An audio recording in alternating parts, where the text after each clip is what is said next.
Hello എൻ്റെ പ്രിയപ്പെട്ട മക്കളെ, ഏഴാം ക്ലാസ് അറബി പരീക്ഷയിൽ എന്തായാലും ഷുവറായിട്ട് വരുന്ന ചോദ്യമാണ് നമുക്ക് ഈ ഓണത്തിനുണ്ടാവും. മാളിയും മുലാരിയും കണ്ടെത്താൻ. എന്താണ് മാളി മുലാരി? രണ്ടും വെർബുകളാണ്, ഫിലുകളാണ് അല്ലേ. അപ്പോൾ നമുക്ക് ഫിൽ മാളി എന്ന് പറയാം അല്ലേ.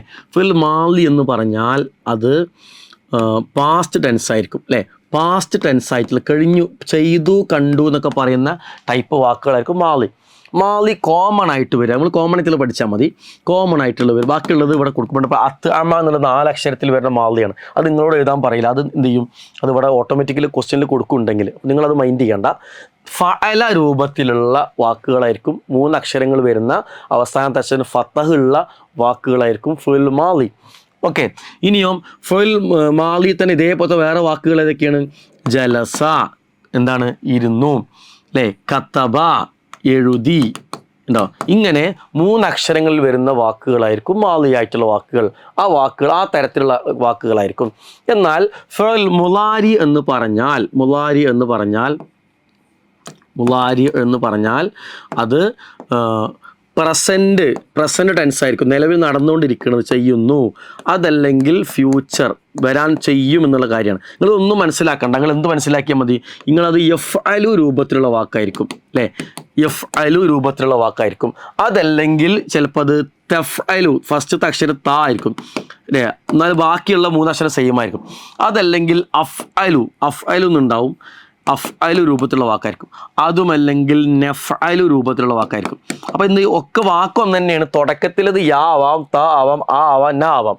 ഇതിലേതെങ്കിലും രൂപത്തിൽ വരുന്ന വാക്കുകൾ മാത്രമേ എന്തുണ്ടാവുള്ളൂ, മുലാരികൾ. അത് നമുക്ക് കണ്ടാൽ മനസ്സിലാക്കാം. അവസാനത്തെ അക്ഷരത്തിന് എന്തായിരിക്കും, ലൊമ്മായിരിക്കും അധികവും വരിക, ചില സിറ്റുവേഷനിൽ മാറും.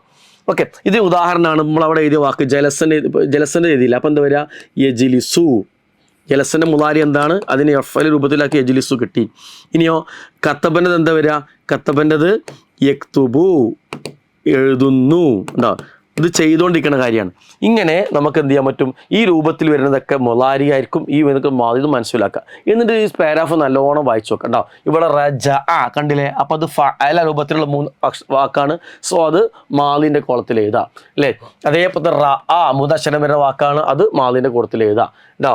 ഇവിടെ സഅല മാലിയാണ്, അത് മാലിൻ്റെ കൂട്ടത്തിൽ നമ്മൾ എഴുതുക. ഓക്കെ, അതേപോലെ തന്നെ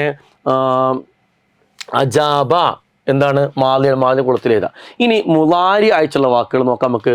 ഇവിടെ യഖിഫു, യാ കൊണ്ട് തുടങ്ങുന്ന അവസാനം നമ്മളുള്ള വാക്കാണ് യഖിഫു, ഇതിൻ്റെ കൂട്ടത്തിൽ എഴുതാം.